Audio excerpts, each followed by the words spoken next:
Welcome back on the AM show. Time now for us to get into the stack of newspapers right here. I'll be ushering you into them in a bit. But in case you just joined us, it's time now for the AM News Review. Do stick and stay. I'll be introducing my guests shortly. But before that, as always, like with Profa here for you. Yesterday, we continued with our conversations. We had Endpoint Homeopathic Clinic. We'll be telling you a bit more about them. But they're still offering you, if you're a man, prostate screening for free. That walnut-sized organ in your body could cause you a lot of devastation if you don't take care of it. There are things that happen naturally when you age, but are you taking proper care of your prostate? Did you know, for example, that tomatoes were very good for your prostate? I know a lot of men who don't like tomatoes, but there you go. You're actually creating problems for yourself. They contain elements that are very good for your prostate. Now, if you're a woman as well, your fertility, maybe you've taken it for granted. I'm a woman, so I'm fertile. For all you know, you're developing fibroids, which could compromise your fertility. For all you know, there are things going on within your reproductive system that could actually lead to a loss of fertility over time. Now, this is why you ought to make your way to Endpoint Homeopathic Clinic, because for both of these, they're offering screening for free. Just reach out to them at any of their branches. In Accra, they're at Spintex, opposite the Shell signboard. Kumasi, Kronoma here, behind the Angel Educational Complex. There's Takrade, Anaji State, Tema, Community 22, Techiman Hanswa, and Esiama Nzema. Their call lines 0244 867 068 or 0274 234 321. Endpoint Homeopathic Clinic, the end to chronic disease. On the start of the news review for this morning, I am joined by a political scientist at the University of Ghana. He's also director of the Center for European Studies. He's none other than Dr. Kwame Asah-Asante. Doc, I see you. Do you see me? I see you too, Ben, and I like your outfit. Thank you. I like the muscles I'm seeing. Fond memories. In the 90s, I used to have such body, man. Then you should not see me when I do start working out, because it's been a while. It's been a stressful start to the year, but we are making do. And I love your elegant University of Ghana shirt, Integri Procedamus. I'm proud. Eugene, our school, our pride. Yes. So I'll give you your usual time, but before you get into that, I have a problem. It has to do with power, energy, electricity, because last year, I think I shared this experience with you. You shared it at the same time, yours as well, where the lights, you couldn't power, you lost some fish and all of that. Do you remember? At that time, right. I was without light for 5 days. And the reason was simply that the systems were down. So you had money to buy credits. In fact, I purchased credits. They didn't reflect. You couldn't get credits from a vendor. You couldn't get credits on the app. Guess what? I'm back in that situation because, you know, for those of us on Camstrap 2, they are making some changes, bringing in other meters. But for those of us still on those old types, Camstrap 2, now, for 2 days now, you can't recharge. Not at the vendor. You can't recharge. They don't have connectivity. And the app is also not working. In fact, yesterday I invited some ECG people. The last time it happened, I called Samuel Dubik Mahamad, the managing director of ECG, and he was telling me some stuff about South Africa and things coming. Here we are again. I don't know, but these things are frustrating because consider my job. I have to wake up very early, get things done if I've not ironed the day before. So it just makes things, but here we are. Anyway, I'll leave you to reflect on what you want to reflect on this morning. Yes, I'll touch on it briefly and then move into mine, because this is a matter that is of concern to many, including my good self. Sometimes, you are in a situation where you have money, you want to purchase credit, you can't have access.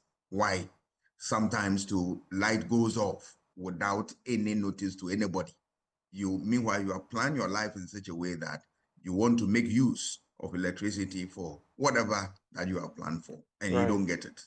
It's worrying, and nobody tells you anything.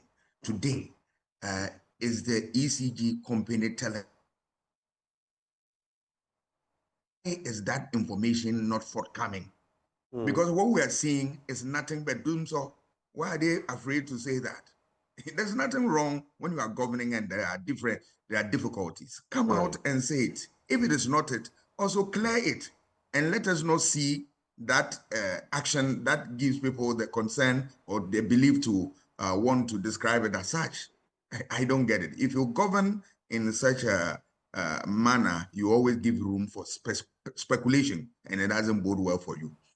This ECG thing must be fixed and fixed once and for all. That people have money to buy credit, they can't get it, or they have to move. What do you want us to do? What do you want us to do? It is a problem. I've been experiencing that, so I share in your pain. I share your pain. But I'll quickly tie it up to a documentary that Joy from you guys did. Congratulations, about empty plates. It's actually titled Joy News, Empty Plates, the Free SHS Promise. Right. Yes. I look at it and I ask myself, are we a serious people? Do we have government which is serious? You have come out with brilliant policy, free SHS. You want to also feed people free in school. That's good. But look, it's a policy. So a policy, once you introduce, you have to evaluate it from time to time and see whether the policy is living up to expectation. If not, you find ways of improving them or you terminate it altogether. Is that what we are seeing? Is that what we are seeing? That what even gets me so angry is the fact that you see the PRO for Ministry of Education trying to justify these things. When parents are saying... Yes. Yes. I was so in fact, in reference to this, he spoke about a report and then he also talks about speculation.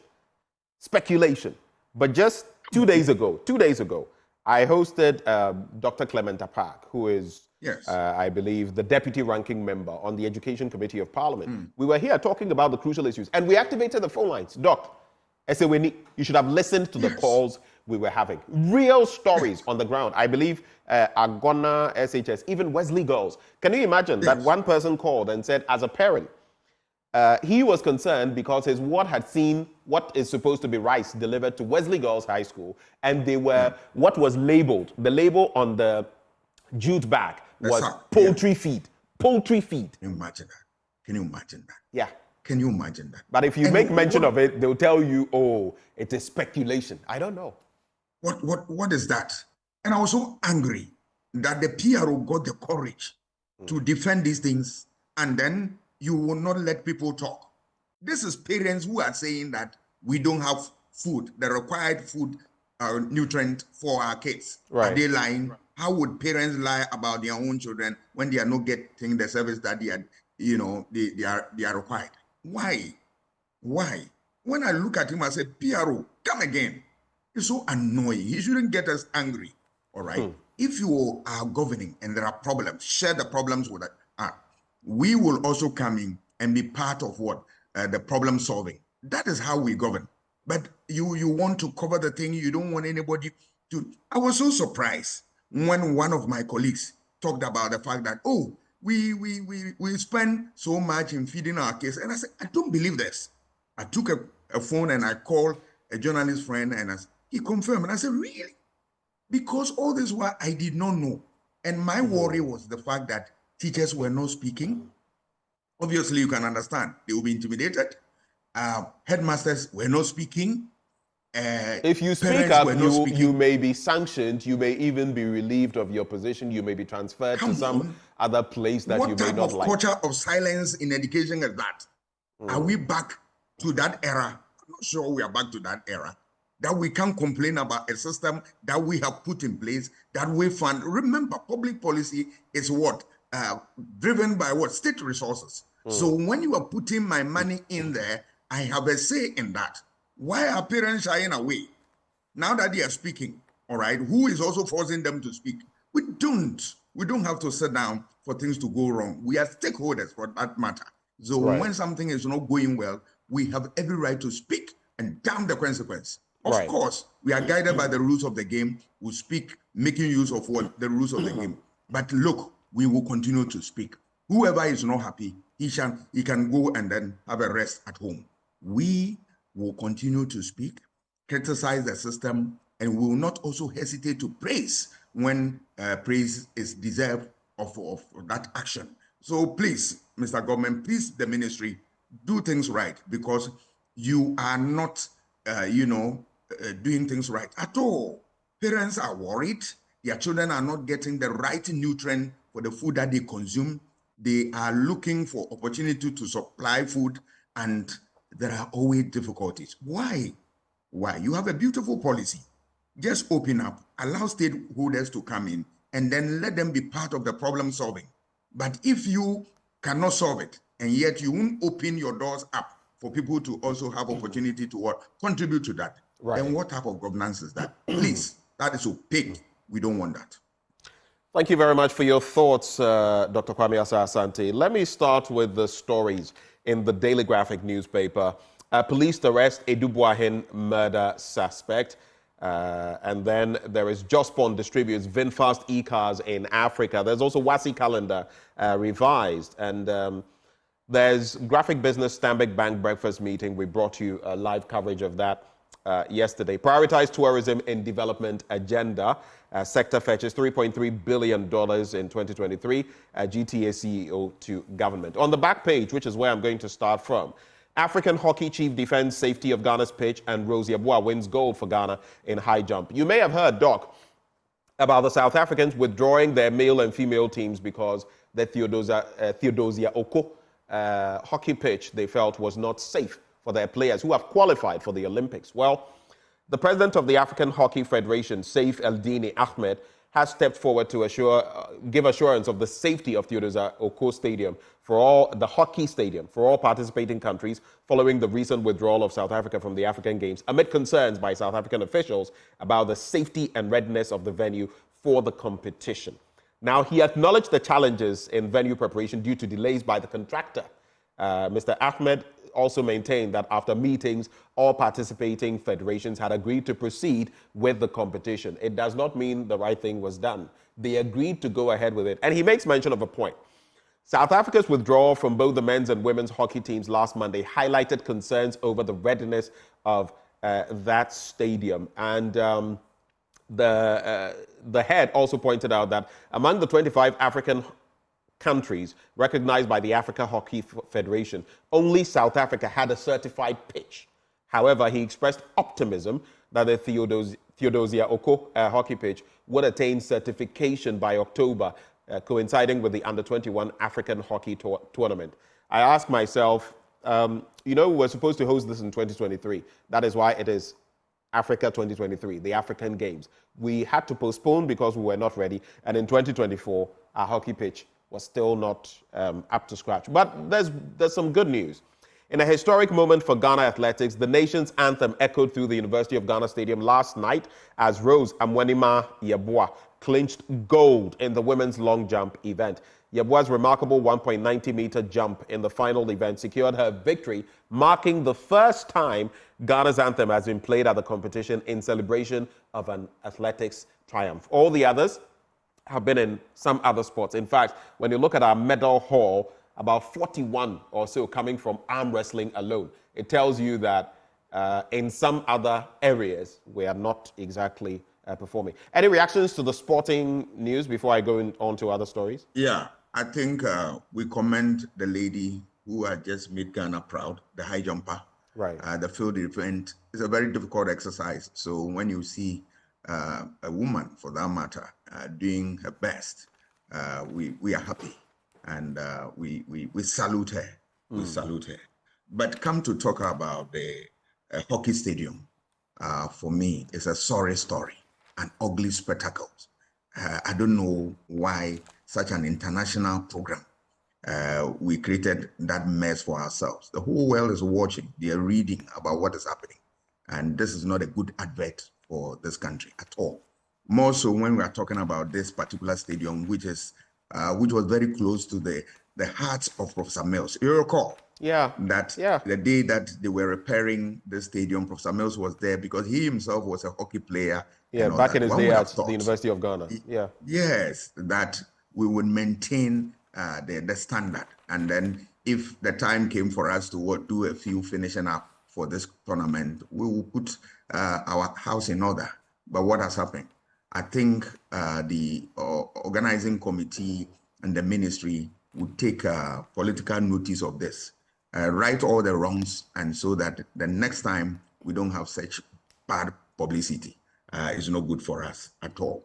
The issue of tourism is an important one. And if you may, maybe I'll just read a bit of the story and then you can react to it. So it says, the Chief Executive Officer of the Ghana Tourism Authority, Akufo-Addo, says there must be a deliberate action to put the tourism sector on the front burner of government policy because of its potential to be a key driver of national development. He said in most instances, tourism was treated as the last item on the budget and that there was the need to rethink its role and potential contribution to the economy. Now, in spite of the potential for growth in the tourism sector, challenges such as high taxes on hotels, import duties, utility bills, and labor costs were identified as impediments to the industry. I don't know whether in recent times you've tried just hanging out at any eatery or hotel or whatever, it would shock you about the cost. Yesterday, I think at the Graphics Stanbic Bank breakfast meeting, I don't know whether it's the head of the Labadi Beach Hotel where it was being held.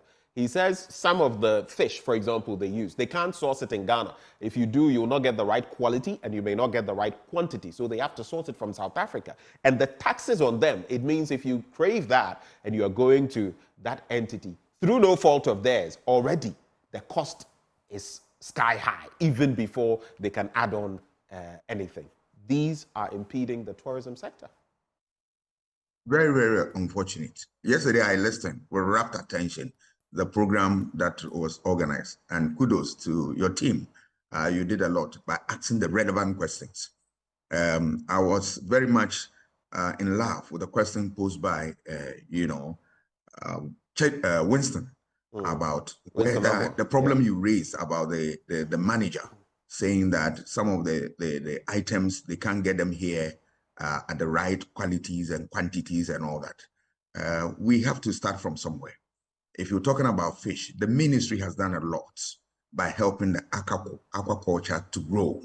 And then the aquaculture chamber is also doing a lot. What they are failing to do is to make sure that those who produce, all right, they get market for them. I think if the hotel is mindful and or minded, and then they want to support this effort, let them get closer to farmers. And I'm sure some of these will be dealt with. Coming to look at the tourism in general, I think we have the potential in this country. And I saw Joy FM, your team, moving to my area, Ekwapem, the Sanama, the Komfo-Anokye hometown, and the rest of them. There are a lot in this country. All that we need to there should be a conscious effort to develop them and derive the necessary benefit from what God has given to us. Right. If we are able to develop the sector very well, add to cocoa, right, improve every aspect of cocoa, we should clear unemployment. It should be a thing of the past. But our leaders simply don't want to do it. I don't want to believe that they are bereft of ideas. It's simply what they don't want to do it because they know how to do it. They have seen it from other developed societies and all that. And knowledge abound. So if they really are serious about our welfare, they will impose some of these things and make life better for us. We need to rise up as a people to demand such answers during campaign. Right. So that you don't only put it in your manifesto, but we make sure that, look, you work the mathematics for us in the first place. And then when you get power, you come and implement them. If you fail to do that, we show you the exit. That's all. All right. Doc, let's make the most of the next 6 minutes or so as we get ready to wrap. On page 16 of the Daily Graphic, pay contractors, Asante urges government. And the Asante Otumfuo Assetu II has urged the government to pay road contractors in the country to enable them to pay back loans they acquired for projects. He also said the government must stop piling up certificates of contractors and rather pay them promptly for them to complete their works on schedule. The Asante said the inability of the government to honor its payment obligations to contractors had led to some of them abandoning projects. But I'll just like to go on the international front and do this quick story. Criminals making billions from forced labor. That's according to the UN. And Illegal profits from forced labor worldwide have risen to the obscene amount of $236 billion per year, the UN Labor Agency reported Tuesday, with sexual exploitation to blame for 3/4 of the take from a business that deprives migrants of money they can send home, swipes jobs from legal workers, and allows the criminals behind them to dodge taxes. Do you have any quick thoughts on this before we get into the Ghanaian Times newspaper? Yes, I'll look at the pay contractors. That is a very important statement from the king, as always, right? Why would we want to engage people to work for us, and then when it comes to payment, we shy away? It's unfortunate, and I salute the king for bringing it to the attention of government, right? Is government doing things right? People have what? You have engaged them. They have rendered the service. Why are you refusing to pay? I mean, it's part of the things that pile up debt for us in terms of what, our local debt. It's not a good thing. And if we want to be serious, let us be serious here so that we have our rules fixed at all times. It is in the interest of government to do that, because when it comes to accountability, they have to account for this. And they should not be in pain when we also see that, look, they have not performed satisfactorily, for which reason we want to punish them by voting against them. That they should not be, it should not elude them. They should be mindful of that.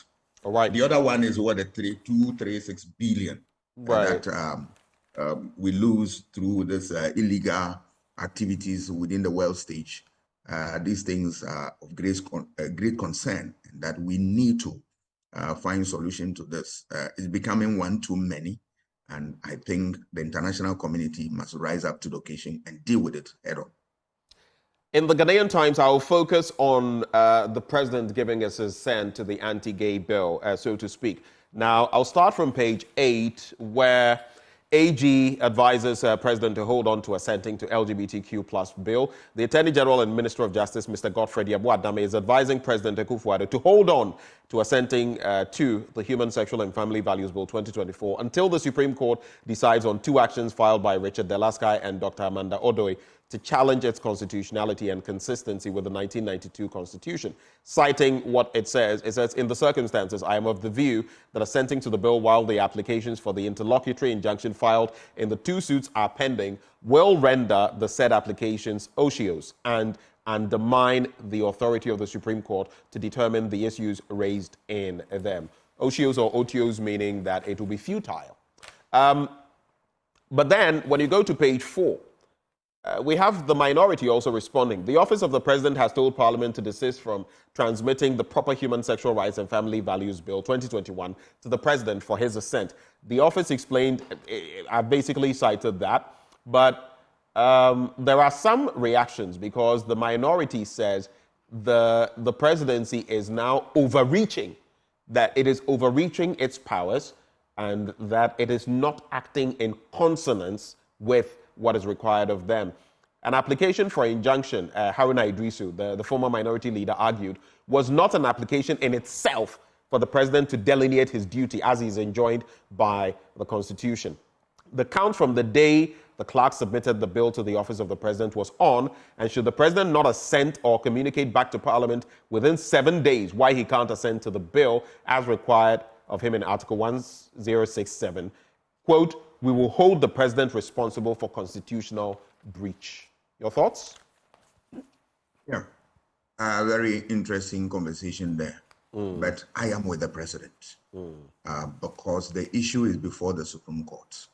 Why are we in a hurry to deal with it when it's at the appropriate forum? But the president was in a hurry when the e-levy was at the Supreme Court. People took up the matter to the Supreme Court. He signed it anyway. We saw the criticisms. When we saw the criticism that you should have waited. This time around, the president wants to wait. And why are people talking? But then people will talk because you are picking and choosing. When it suits you, you act a certain way. Because, of course, if you've listened to the Attorney General, if you've listened to Afenyo-Markin, if you've listened to the president himself in the past, it was clear that there was signaling on this matter. So then people say, you are picking and choosing. But what's good for the goose should be good for the gander. But the first one, we saw the criticism that he was wrong. He should have waited and all that. Now the president wants to wait.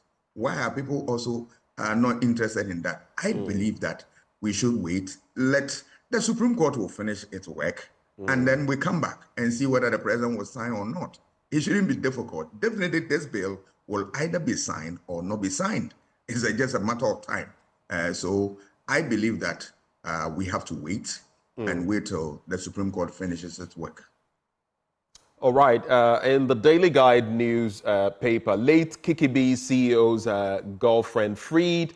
There's the bit about the anti-gay bill. Then there's one arrested over Edu-Buahin's son's murder. I'll get to that story on page 3. And the Ghana Police Service has arrested a suspect, Mark Forson, in connection with the murder of Dr. Christopher Edu-Buahin, son of the late Professor Albert Edu-Buahin, who was the New Patriotic Party's presidential candidate in the 1992 election. According to reports, Dr. Edu-Buahin died after armed robbers invaded his home in East Legon in the Greater Accra region. The police, in a release signed by the Director of Public Affairs, Assistant Commissioner of Police, Grace Ansa Akrofi, stated that on March 19, 2024, they were informed by some relatives of the deceased about his suspicious death in his room. In response, a team of police investigators and crime scene experts visited the crime location to initiate an investigation, which led to the apprehension of the suspect, Mark Forson. There's also the Kiki B's story, and a high court in, no, that's not it. Mam Yandi Juf, the girlfriend of the late Bennett Ajekum Adoma, Chief Executive Officer of Kiki B's Restaurant and Lounge, has been discharged by the Medina District Court, where she was being committed for his murder. This follows an advice from the Office of the Attorney General, which asked that the accused, who was charged with one count of murder, be discharged. Juf was arrested and dragged before the court for allegedly killing her boyfriend, the late Adoma, who had visited her at Ogbojo in Accra, where he is said to have become, quote, hyper and started behaving strangely and throwing about things in the room amidst shouting that some people were chasing him. So that's the story there. Maybe I'll just add something else and then we wrap with the news. So there's the new finder. Varsities lament hitches to academic work caused by internet service interruption. And you're fully aware of that. You are at the University of Ghana. Those are our final stories. We have about a minute, Doc. Over to you. Yes, I will touch on that painful story, the death of Edu-Buahin. Very, very painful.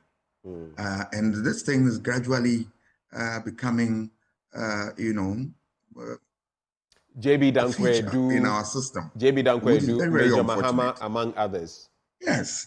Edu-Buahin, then JB Dankwa. We can also talk about the Tiger Eye PI gentleman. Yes. And then the man who operates the hotel in the north and the rest of them. Right. Drapa Dubai. Right. Yes. There are a whole lot of problems. I know the security people are doing their best, but we'll urge them to double up their efforts and to get corporates and then put them before court, for the court to, tell us what we should know. Because it creates a very difficult situation for us when people develop themselves, the time for their family to enjoy them, to enjoy their services, even the state to benefit from their work. Then people, unscrupulous people, go and take their lives. I will urge the police, the security people, that we believe that they are working, but let them also put in a lot of effort so that they can deal with this problem for us once and for all. All right, very quickly on the varsities and internet service interruption. Yes, we can go. It's a problem, but the good news at Legon is that we are getting services and then we are working, right? I am doing this interview in my office connected to the university system, and it's working for us. Yesterday, I was teaching in the night about to some of the my students, distance and main campus students. Over the weekend, I was also working here and all that. I heard online assessments and tuition were cancelled for a while.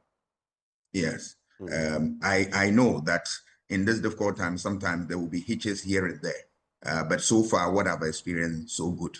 It's my hope and prayer that this problem will be resolved very soon so that it gets everybody on board. Because now our lives, whether we like it or not, is hooked on to this telecos and then the internet services. Right. Yes, last Thursday, I had a big challenge. I needed to buy credit at home. I could not. I needed, because I don't normally make use of real cash to purchase anything. Even if I'm going to the market, I buy using Momo because I just love it. It's easy. Wherever you are, you can transact business. So, and I'm happy that if you see the NCA, the minister, Madam Akufo-Addo, yesterday was out everywhere explaining things to us. We need information.